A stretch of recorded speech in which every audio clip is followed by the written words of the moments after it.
జాలం వెను తిరిగి వస్తుంది కాలం రేపుగా మన పాపగా పుడుతుంది సరికొత్తగా నీవు నాకు తోడుగా నేను నీకు నీడగా ప్రతి రేయి తీయగా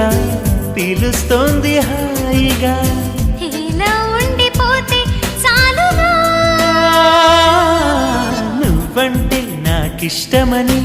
అన్నది నా ప్రతి శ్వాస